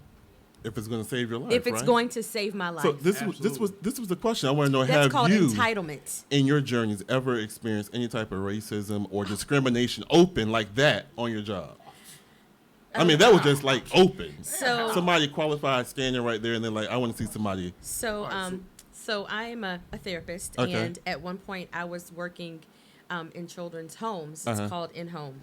And I wasn't the person who did the assessment at that point, but I was the person who would come and work in your home with your child to save your child's life, especially your children who had suicidal ideation. And I was extremely good at what I did and got a lot of referrals and requests from agencies. And so I went into this home, and when you're pulling up to the house, you kind of get this is not going to go well. So the assessor was there. And he was a different color, and the family was the same color as the assessor. When I got out of the car, the father of the client looked at the assessor and said, "What are her credentials?" Oh. And the young man looked at the father and said, "If anybody can help save your daughter, it's Jodi." And he listed my credentials. And it was so hard. I was going to say. It was so hard working with this young lady because the father questioned every single solitary thing I did, and he would call the office to make sure that I was doing what I was supposed to. He would never allow me to have a session with her by myself, and when he finally did, there were a lot of things that came out about the house, what was going on, and so obviously I had to report that. And when I did, he called my office and told them that he didn't want that colored girl coming back to his house working with his daughter anymore. And I get that a lot. And it can be a man, and I can be more educated than he is. In certain situations, it doesn't matter. They don't want me. They want him. Yeah. Wow. Oh, yeah. What about you, Coach? Oh, man. Let me list the ways. Okay. I was a soldier. I was an officer.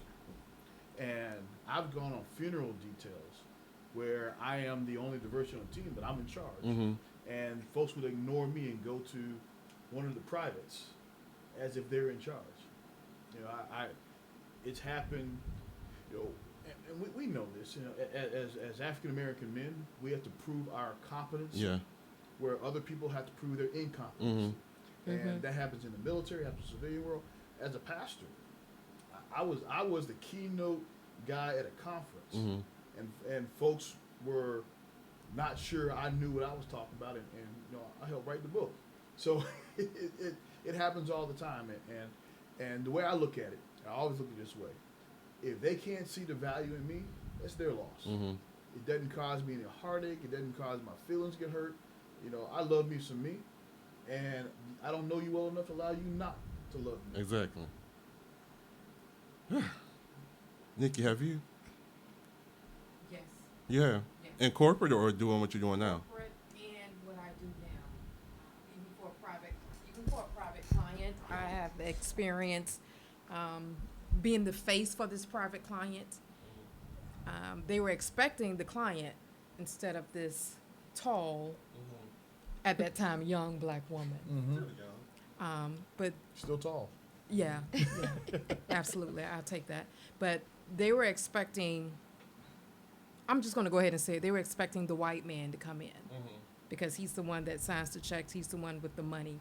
But little did they know that Nikki Curry was the one that held his checkbook, held his bank account, and held $20,000 of his money. So you had to come through Nikki Curry. But once we got over the hump and they were like, oh, Nikki, can you come? Yeah, I can.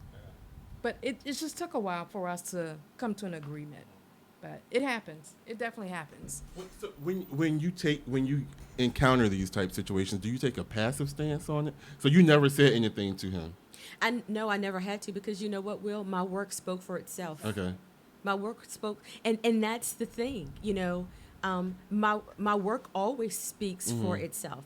And the interesting part was when he found out I was degreed, you know, he asked, well, did she go to Norfolk State?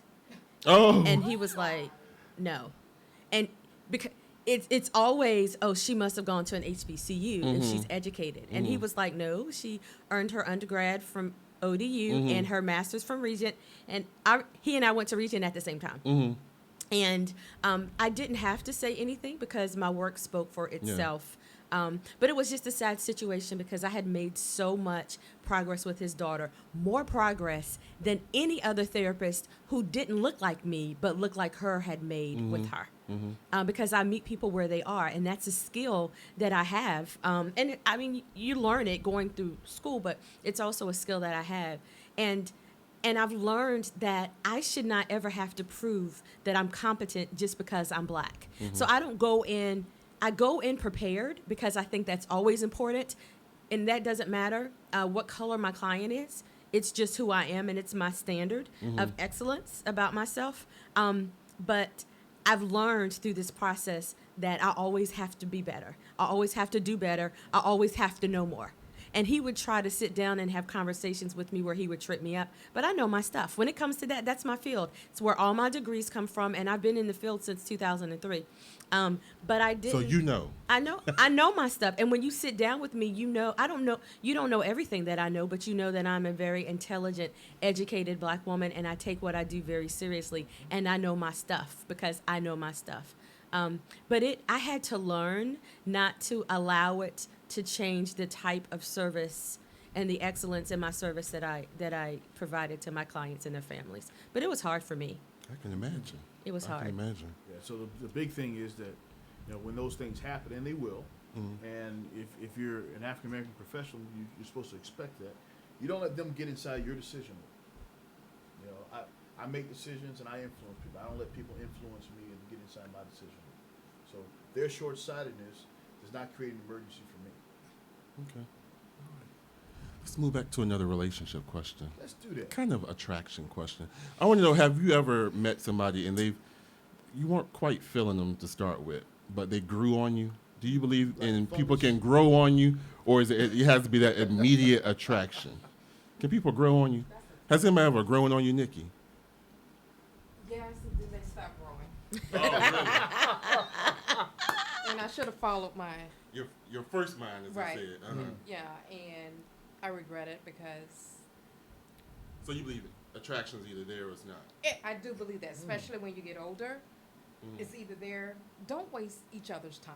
If you know you're not really interested in that person, don't waste their time. Okay. Jodi's sitting over there. She's glowing. Because I believe that attraction can grow on you. Okay. And I believe that attraction is different. Are you speaking of just immediate physical attraction, like that person is appealing to my eye? I am speaking Are you speaking of that specifically? Let's just say within this meeting that we've had here, if there was somebody in here that perhaps caught your eye, you had time to be around them, so you've seen whatever. Are you feeling them now? Maybe you're not feeling them right now, and maybe you see them again, or over a period of time, they can start to become more appealing to you the more you're around them or something. I think there is for the most part, there's an immediate intrigue. But but I have definitely grown to be more attracted because I I love an intelligent man. Like, that gets me every time. Like, I mean, now don't get me wrong. He needs to be very appealing to the eye. That's our next question, But, too. So, yeah. but I love an intelligent man. And just by looking at him, I can't tell if he's intelligent. I don't date stupid dudes. And so the only way for me to be able to know that he's intelligent is to get to know him and spend time with him. And so attraction grows for me out of that. Because I need to be able to sit down with you and have an intelligent conversation on a regular basis in order for me to be stimulated enough to hang around. Okay. Coach? So I'm going to tell a different story. Okay. Don't tell mine. No, I'm going to tell Don't my mom and dad. Tell her. Don't tell mine either. My mom and dad have been married for 52 years. Wow. That's my whole life and then some. Yeah, mine and two, and then some. So That's what? My whole life and then some. 52 years? Who, yours? Yeah. You are not. No. We'll talk about that later, but go ahead. So anyway, when they tell the story, my mom wasn't feeling my dad. My mom was actually attracted to my dad's partner that he was there with, and my dad was actually there hanging out looking for another girl. Right? But my mom caught his attention immediately, but my mom wasn't feeling him. And 52 years later, They're still together. they still walking down the street holding hands. Wow. If they had wheelchairs, they'd be wheeling with one hand and holding with the other. And so I know that it grows. And I think what Jodi was saying, it grows as you get to know people. You know, our eyes will play tricks on us. You ever met somebody who just looks real good? Then when they open their mouth, you go like, what? Yeah. You know? And you hear the voice, or you know that the hamster's on the run at half speed. You know? So our eyes want what our eyes want, but the attraction has to grow. Because if it doesn't, You're in right? trouble. When you no longer look good, Right. It's and, over. and things happen and life happens, we won't stick together. I think, in fact, I honestly believe that there's an old song that you learn your man as you earn your man, right? And I think it goes both ways. You learn your woman as you earn your woman as you learn your woman. And as you grow older, the attraction grows because I know more and more about you. The mystery, while it's coming off, there's still more mysterious things about it. I think it grows and grows and grows. And if it doesn't grow, if it's a hit it and quit it, if it's a one-time thing, if it's an is or it ain't, then it ain't. Then it ain't. It ain't. Okay. You don't, like, how do you attract somebody you don't even know? It's physical attraction. Okay, but we all know physical wear off. I don't. You know, at some juncture, I have to know you. Yeah, but if somebody's not if you're not physically attracted to somebody, you're not even gonna waste your time. I tell you what, the eyes will play tricks on you. There are people, and in my practice, I have people who said, when I look at them, when you look at them, you go like, how in the world did that stud end up with her, or how did that start end up with him? And when you look at them, they were not physically attracted to each other, but the heart reached out to a similar heart. You know what it is? Remember the movie Happy Feet? Okay, the heart song. When one person's heart song started singing, the other one matched their heart song, and it did not matter how they looked, because beauty is in the eyes of the beholder. As long as I beholding her, she be beautiful. So that has to be in a situation where there's some type of a continued presence where you're interacting on a regular basis. Okay. I get at the you end with of the that. day, we might have continued interaction, and I find out I thought I liked you, but I don't. Right. You know, 'cause I get that. I get that. Yeah. Okay. All right. So then that carries on to my next question then. So when you're meeting somebody and you get to know that person, what are some of the criteria that you look for, or what's the most important? Do you look for compatibility, financial independence, brains, looks, or is there something else? I know you said you like an intelligent man. I love it. The brain is the sexiest organ on a man to me, and if that's not in full effect, it's hard. It really is hard for me to move beyond that. Give me the top four. Intelligence. Okay. I want him to be fine because you know, I'm a pretty girl, and so I want some pretty babies, and I won't have to pray for them while they're in the room. Okay. So I would say compatibility, values are important, because sometimes you're gonna look at this person and be like, I really don't like you today, but the love needs to last, and friendship. I want a man who's going to be my best friend, who I can be vulnerable and naked and unashamed with and share the deepest fears and insecurities of my heart. And he's not going to exploit them, but he's going to cover them and he's going to protect them while I'm growing through them.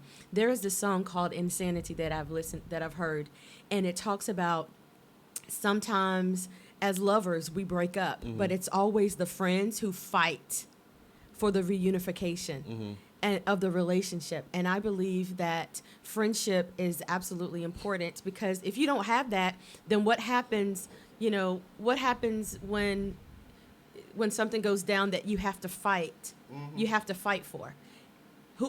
It's easier to fight with a friend than to fight with someone that you don't like. So I would say brains. I would say friendship and looks are next, and compatibility and values are important to me. All right, so first thing is your heart has to be good toward me. So Your heart has to what? be good toward me. I must be able to trust my heart in your hands. Right. Okay, so Be your safe place. yeah, you must be my safe place. That when I'm vulnerable, that you don't call me a punk when I'm vulnerable. It has to be a safe place.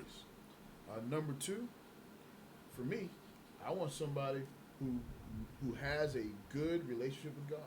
Okay, because if nothing else fails, I can pray I can for go you. to him and he can square you away.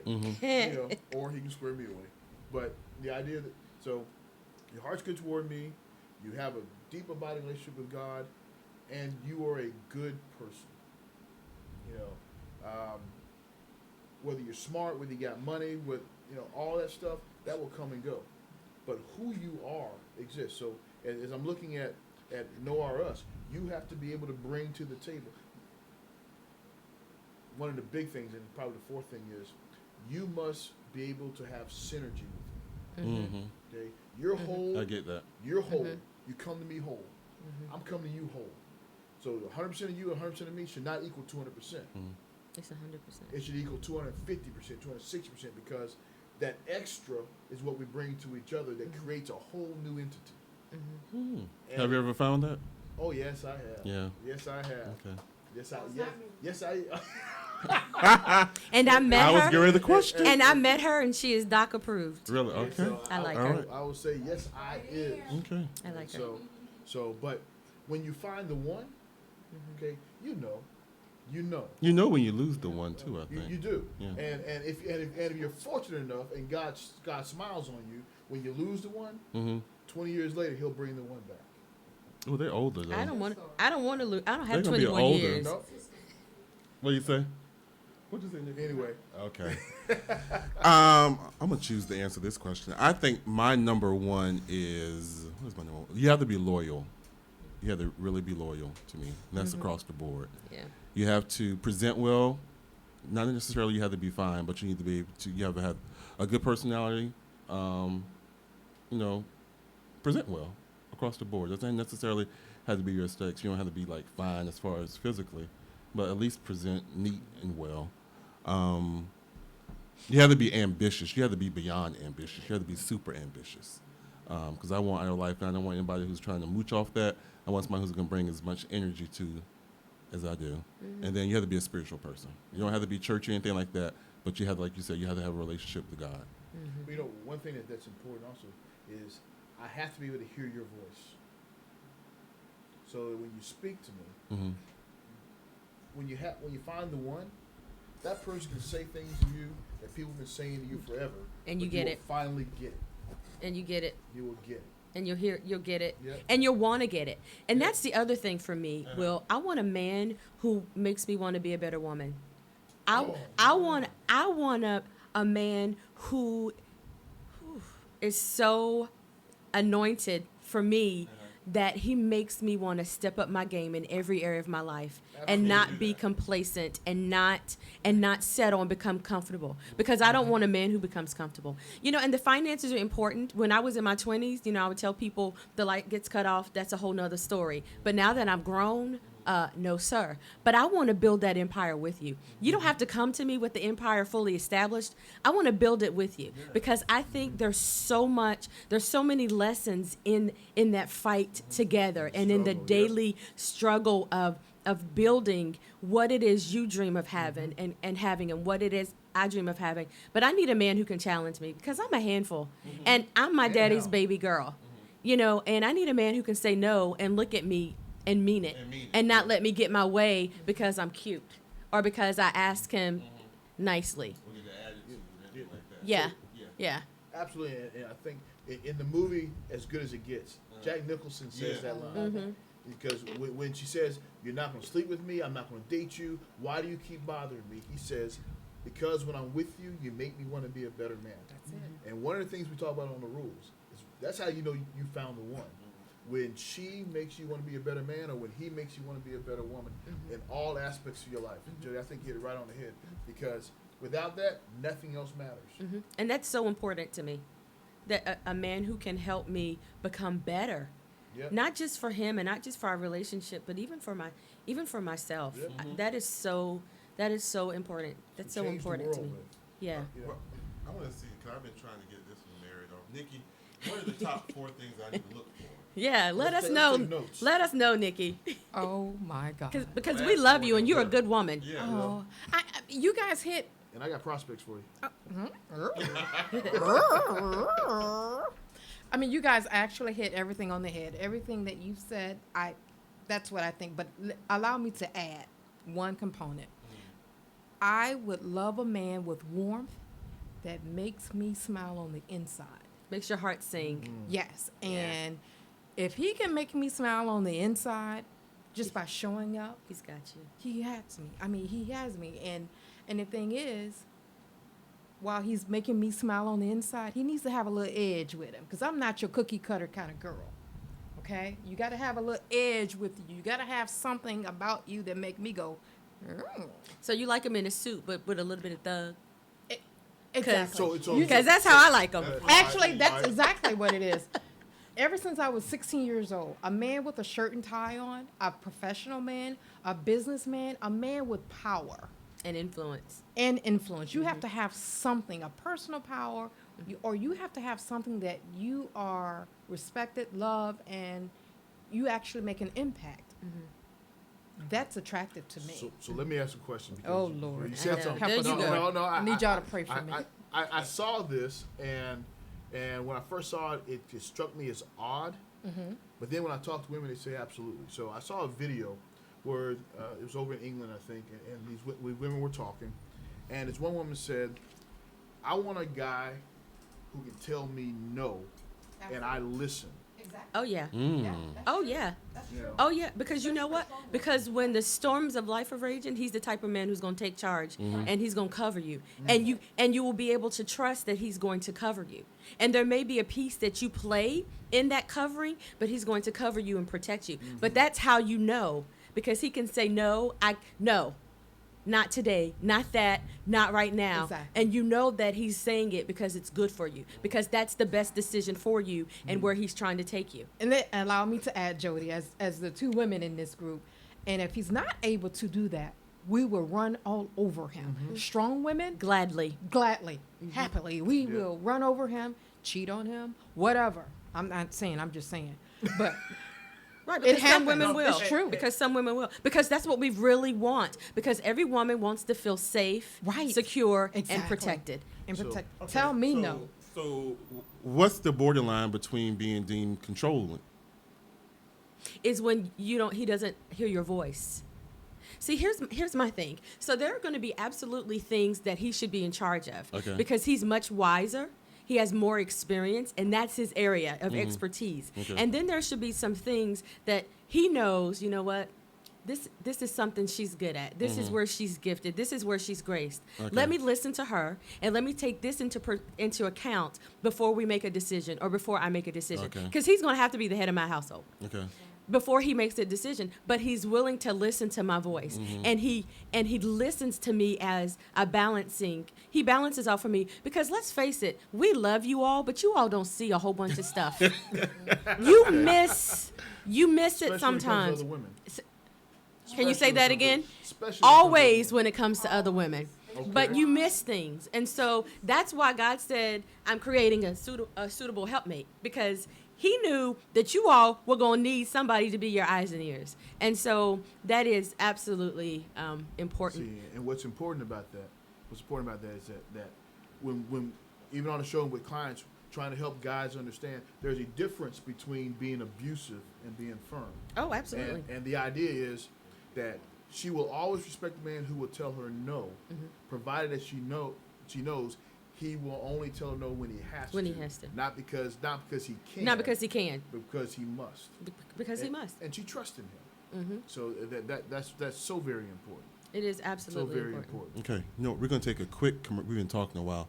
We're going to take a quick commercial break, and we're going to come up with some closing questions. Okay. Okay. All right. So you're listening to Let's Face It. We'll be right back. You've been listening to Let's Face It with Will Strayhorn and friends. We'll When be you said right closing back. questions, did we have? Have you seen Dr. Did we have Roberts about that questions? sore in your Are we asking mouth? questions? Nah, No, I'm I'm sure asking. it'll go away. Okay. But it's been weeks. It could be oral cancer. Mouth cancer? Yeah, I read that it's more common in African American men than in any other group. All right. I'll make an appointment. Do you have a tough guy in your house? Make sure he sees a doctor or dentist if he has a sore in his mouth that lasts more than 2 weeks. If it is oral cancer, it can be treated more successfully if it's caught early. A message from the U.S. Department of Health and Human Services National Institutes of Health. Battles aren't won solely on the field. That's a common misconception. Battles are won within. Over enemies of fear, enemies of doubt. In that place where promises are kept. Promises to oneself. This is a physical training event. Promises to one's community. Helping people move debris out of their house. Promises to one's country. In the heart of every Marine, you'll find a promise. A promise forever kept. A promise of battles won. As a mother, you don't want to have to worry about this bill is coming, but then she needs this chemo. That's a decision you shouldn't have to make. It's a huge burden lifted financially, and so it allows you to give singular focus to your child. I've never known a hospital that takes care of their patients so thoroughly. That was the first thing I was like, how are we going to do this? When they told us that we didn't have to pay a single bill, I was like, wow. They pretty much have saved us. It's like the world has been lifted off of your shoulders, and now your focus is supporting this child. There is not another hospital like St. Jude. The patient care is unmatchable. It saved my life. It saved my daughter's life. It saved our family. St. Jude Children's Research Hospital. Finding cures, saving children. Learn more at stjude.org. Everyone is talking about healthcare these days. America spends twice that of other developed countries on our healthcare system, yet our health ranks near the bottom. How can we stop spending so much and getting so little? Shifting to a system based on primary care can help fix the problem. Patients with a primary care doctor live longer, healthier lives and are less likely to suffer from cancer, heart disease, or stroke. Primary care that is comprehensive and coordinated also saves money. Patients who have a primary care doctor spend 30% less on health care than patients who don't. States with a high number of primary care doctors have lower health care costs and higher quality care. Primary care can help make America healthy again. To learn more about the benefits of primary care, visit www.healthisprimary.org. This message is brought to you by America's Family Physicians. You're now listening to Let's Face It with Will Strayhorn and friends. Now back to the show. Welcome back to Let's Face It. We're in the studio with with the American Migraine Foundation. It's an app. That's okay. We're in the studio with Jodi Slaughter and Coach Ellis Crum and Miss Nikki Curry, who's on the Nikki Curry. She's still learning. God bless her. I think she did well tonight. She did good. She did good. Now she Yeah. did good. I'm watching. In the words of the old preacher, she done good. She done good. She done good. Okay, so we haven't had an intimate expressions part of the show in a while, a couple of weeks. That's basically when I interview you guys, just to get into your head. I'm going to do a speed round, but it's going to be last. But I want to ask each of you a question that's going to cause you to think. Both of you guys are highly intelligent, so it should be a breeze. She's more intelligent than me. Well, true. No, see. Oh. Okay. So, Coach, I'm going to ask you this question. It's not going to be the same question. Okay. So, Coach, on a road trip with any person, dead or alive, who would you want to travel with and why? So you don't get me in trouble. This was 2 years ago. I would have said Janet Jackson. Janet? Why? Oh man, I've had it for Janet for like Her whispering. ever. I mean, okay. You know that's Ever. what I used to be called when I was younger. Janet. Miss Jackson. Yes. Because I But- used to look like her. But if I could go with anybody on a road trip, you know, I would say Nelson Mandela. I really wanted a chance to talk with Nelson Mandela. Okay. Any particular why? A reason why? Well, you know, he was in prison like for forever. Uh-huh. Then True. he came back to be president of the True. country. You know, in my lifetime, you know, I was born in 1966. It was past the civil rights era. So this is a chance to see a real life civil rights fighter. In a context that I understand. I mean, I've met the other civil rights giants, but you know that was before my time, and not really in the context that I understand. I understand the whole apartheid thing, and so I would love to have met Nelson Mandela. And Jodi? Yes. If you never had to work again and everybody adored you as you are, what would you spend your days doing to feel most fulfilled and most alive? What I'm doing now.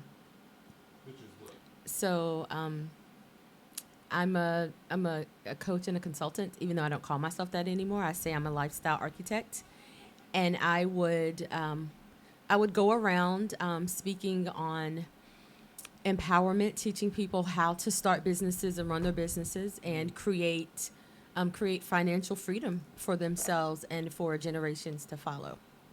Okay. All right. So now we have like a minute left in the show. I'm going to give each of you 30 seconds. Now I'm going to ask you questions. I just want you to name the first thing that comes to your mind, okay? Don't think about it.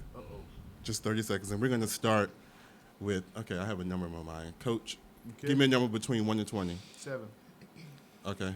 Give me a number between 1 and 20. 3. Oh, man, I named 5. Y'all the same. Okay. So we're going to go with ladies. Yeah, 5 too? Okay. So, Jodi, we're going to start with you, Jodi. Okay. Ladies first. Ladies first. Okay. Because I'm a lady. You ready? Yes. Favorite color? Purple. Favorite song?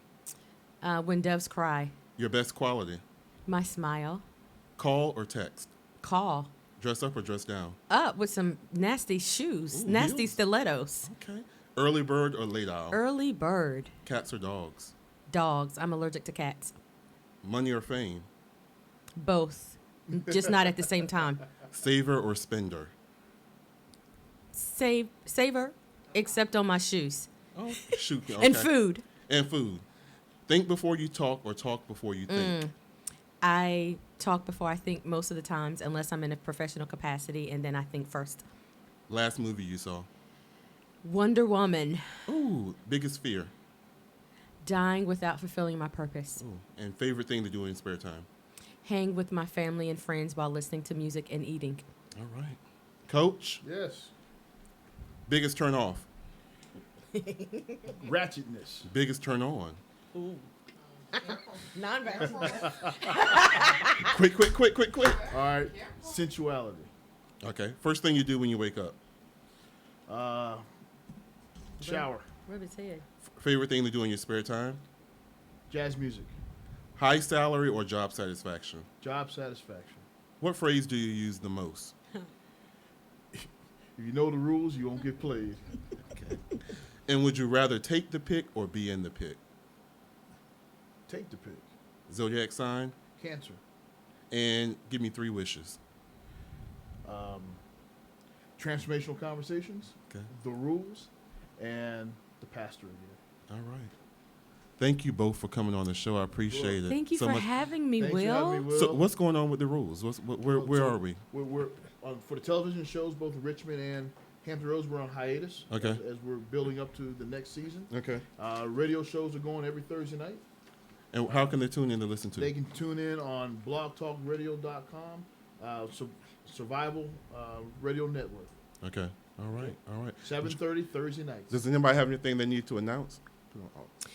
I just want to say, if you are a small business owner or entrepreneur living in the Hampton Roads area, I assist in running a networking group called Profit Partners, and you can find us at profitpartnerstoday.com, and we can help you take your business from where you are to where you want to be. All right. Okay. All right. Well, Nikki, again, thank you so much for coming on and doing everything that you're doing. Thank you, Nikki. Thank you, Nikki. Thank you. We We're going to love work on you. something real big soon. We talked about today. I'm excited about that. So I have to get these 10 pounds off me. We're going to get busy on that. Yeah. So until next week, everybody, be blessed. Thank you for listening to Let's Face It with Will Strayhorn and Friends.